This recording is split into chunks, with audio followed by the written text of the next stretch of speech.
സയ്യിദന Abdullahi Ibn Abbas റളിയല്ലാഹു അൻഹുമാന്റെ പേരിൽ അറിയപ്പെടുന്നപ്പോൾ വഫാത്താകുമ്പോ ഇബ്നു അബ്ബാസിങ്ങൾക്ക് 10-12 വയസ്സേ ഉള്ളൂ. പക്ഷേ ആ ഒരു ചെറിയ വയസ്സിൽ കൂടി ഇബ്നു അബ്ബാസ് റളിയല്ലാഹു തആല അൻഹുമാ നബി സല്ലല്ലാഹു അലൈഹി വസല്ലമ തങ്ങളിൽ നിന്ന് ഖുർആനിന്റെ ഇൽമുകൾ അത്രമാത്രം കരഗതമാക്കിയിട്ടുണ്ടെങ്കിൽ ആ ഒരു പ്രാർത്ഥനയുടെ ആ ഒരു ദുആഇന്റെ ബർക്കത്ത് കൊണ്ട് മാത്രമാണ്.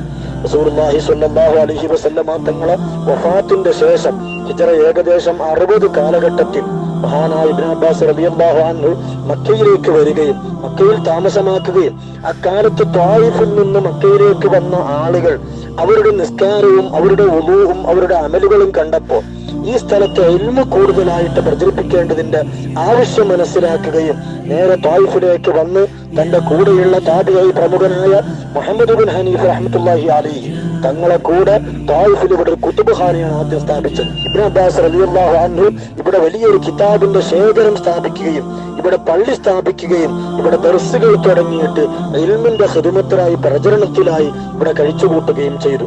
ഇവിടെ തന്നെയാണ് മഹാനവറുകൾ വഫാത്തായത്. അല്ലാഹു സുബ്ഹാനഹു വ തആല ആ ഒരു ഭാഗ്യത്തിന് മഹാനവറുകളെ സിയാറത്ത് ചെയ്യാനും മഹാനവറുടെ ചരിത്രം അനുസ്മരിക്കാനും അല്ലാഹു തൗഫീഖ് ചെയ്തല്ലോ. അല്ലാഹു ഖബൂൽ ചെയ്യുമാറാവട്ടെ, അല്ലാഹു സ്വീകരിക്കുമാറാവട്ടെ.